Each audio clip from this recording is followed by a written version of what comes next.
আসসালামু আলাইকুম। 10-15 মিনিটের ব্রেক শেষ করে আবারও আমরা রওনা দিলাম। সামনে ইফতি যাচ্ছে, তারপরে আসিফ ভাই যাইতেছে, আমিও যাচ্ছি পিছনে, সব দুজনের পিছনে আমি যাচ্ছি। আলহামদুলিল্লাহ আমাদের এবারের সাজেক ট্রিপটা খুবই সুন্দর ছিল।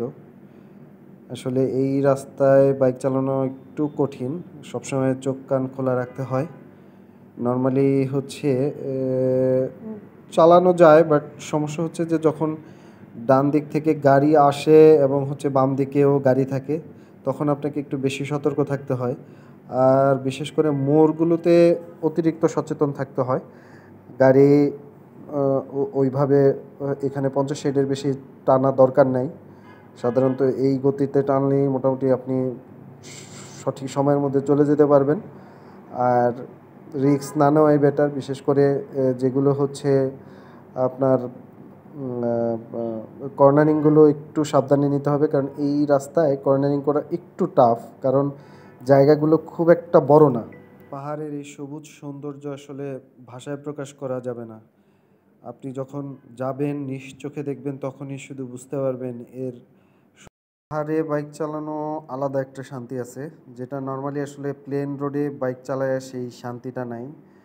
আপনি দেখবেন পাহাড়ে বাইক চালাইলে পাহাড়ের ভিতর দিয়া, মাঝখান দিয়া রাস্তা, দুই পাশে সবুজ, এক পাশে পাহাড়, কখনো কখনো দুই পাশে পাহাড় থাকবে, ছোট ছোট পাড়া দেখতে পারবেন, পাড়ার সামনে কিছু লোকজন থাকবে, ছোট বাজার চলে আসবে, সেই দূর থেকে কলার কাঁদি ঘাড়ে নিয়ে আসতেছে লোকজন, আবার হঠাৎ করে অনেক ঢাল রাস্তায় নেমে যাবেন, আবার কখনো উপরে উঠবেন। এই যে একটা রোমান্টিকতা, সেটা আসলে প্লেন রোডে পাওয়া যাবে না। তবে এই রোমান্টিকতার মাঝখানেও যেটা বড় সমস্যা, সেটা হচ্ছে যে এখানে আপনাকে প্রচুর সচেতন বা সাবধান থেকে বাইক চালাইতে হবে।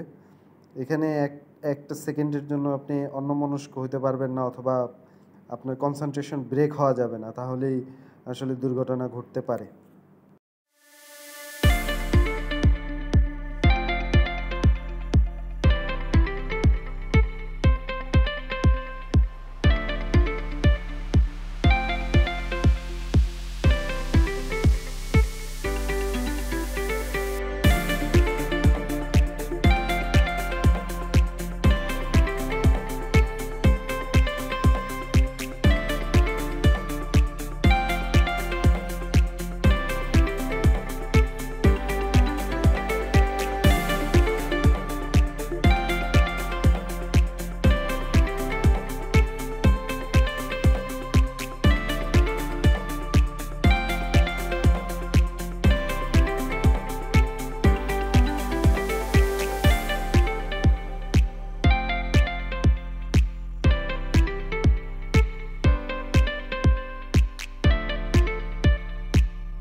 সামনেই কয়েকটি গ্রুপ হচ্ছে বাইক থামিয়ে তাদের চাঁদের গাড়ি থামায় যে তারা একটু ব্রেক দিচ্ছে, পাহাড়িদের থেকে জানি কি কেনাকাটা করতেছে।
আল্লাহ চাইলে আমরা পরের ব্রেকটা দিব হচ্ছে জালিয়াপাড়া চেক পয়েন্টে, যেখান থেকে আমাদের সকল প্রকার কাগজপত্র তাদের কাছে দিয়ে নাম এন্ট্রি করে সাজেকের উদ্দেশ্যে ফাইনালে রওনা দিতে হবে। ওখানে যে ইনশাল্লাহ আরেকটা ব্রেক দিব এবং ওই ব্রেকে 10 থেকে 15 মিনিট বা 20 মিনিট হচ্ছে আমরা রেস্ট করব, একটু চা খাবো, পানি খাবো। বাকি রাইডারদের যদি কোনো কিছু দরকার হয়, ওয়েল টোয়েল চেক করা, মোবিল চেক করা, এগুলো একটু দেখে নিবেন।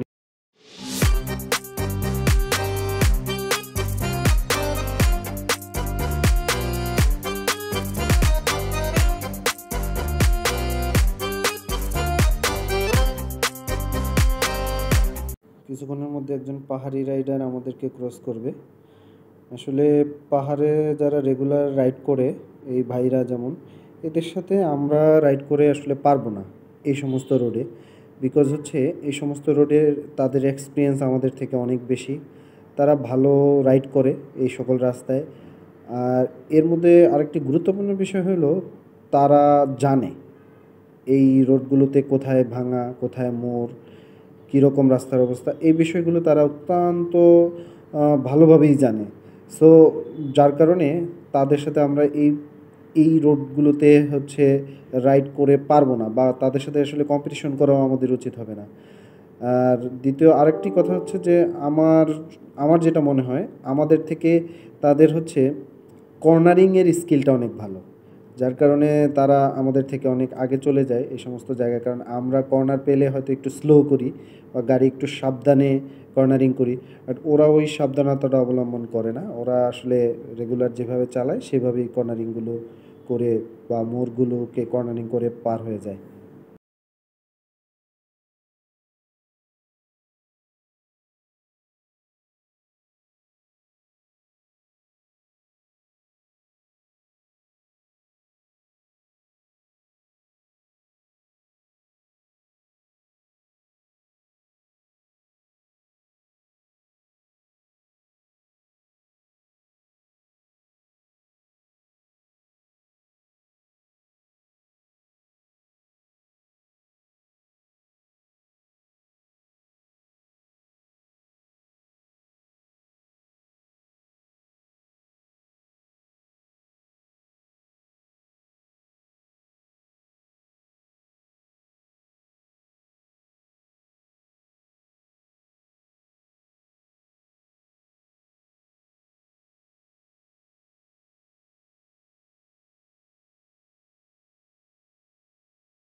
আমাদের গাড়ি দুটোকে অনেকক্ষণ ধরেই চেষ্টা করতেছি অতিক্রম করার, কিন্তু কোনোভাবে পারতেছি না। যতবারই অ্যাটেম্প নিতেছি ফেল করতেছি। হয়তো দেখা গেছে যে দু একবার অ্যাটেম্প নিলাম, ডান পাশ থেকে গাড়ি চলে আসছে। আবার হচ্ছে এমন জায়গায় অ্যাটেম্প নিচ্ছি যে বামে জায়গা নাই। এইভাবে করতে করতে মোটামুটি অনেকক্ষণ পর্যন্ত ওদের পিছনে পিছনে রাইড করা লাগছে। আসলে এটাই পাহাড়ের রাইডিংয়ের সিস্টেম, কিছু করার থাকে না অনেক সময়। বা আরেকটু রিস্ক নিলে হয়তো আপনি চলে যেতে পারবেন বা আমিও যেতে পারতাম, বাট আমি ওই রিস্কটা নেইনি। আমি অপেক্ষা করছি একটা সুযোগের, যে যখন আসলে সঠিক জায়গা পাবো, সঠিক সময় হবে, তখন টুক করে চলে যাব। পাহাড়ে রাইড করার সময় অবশ্যই আপনার ধৈর্য থাকতে হবে, অনেক বেশি ধৈর্য রাখতে হবে। কারণ হচ্ছে আপনি এই যে ওভারটেক করতে পারতেছিলেন না বা সাইড দিচ্ছিল না আপনাকে, আপনি তখন হতাশ হয়ে কোনো ভুল সিদ্ধান্ত নেওয়া যাবে না। আপনাকে ধৈর্য ধরেই রাখতে হবে এবং একটা সঠিক সময়ের জন্য অপেক্ষা করতে হবে। এর আগে কখনই এই কাজটা করা যাবে না যে আমি চলে যেতে পারবো বলে হুট করে টান দিলেন। দেখেন ২ ধরনের প্রবলেম হইতে পারে। এক হচ্ছে এনাফ জায়গা থাকে না। ও চাইবে আপনাকে সাইড দিয়ে দেয়, কিন্তু আসলে যথেষ্ট জায়গা না থাকার কারণে অনেক সময় ও সাইড দিতে চাইলেও পারে না। আবার ওই দিক থেকে উল্টা দিক থেকে গাড়ি চলে আসে। সো আপনাকে ধৈর্য ধরেই রাখতে হবে। ধৈর্য ধরতেই হবে। ধৈর্য ধরুন, ইনশাআল্লাহ একটা দেখবেন যে হয়তো ৫ মিনিট পরে হোক, ২ মিনিট পরে হোক একটা সুযোগ আপনি পেয়ে যাবেন, আস্তে করে চলে যাবেন তখন। কোনোভাবে ধৈর্য হারা হবেন না। ধৈর্য হারা হইলেই এখানে বিপদ ঘটতে পারে।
আমরা আমাদের কাঙ্ক্ষিত জায়গায় চলে আসছি।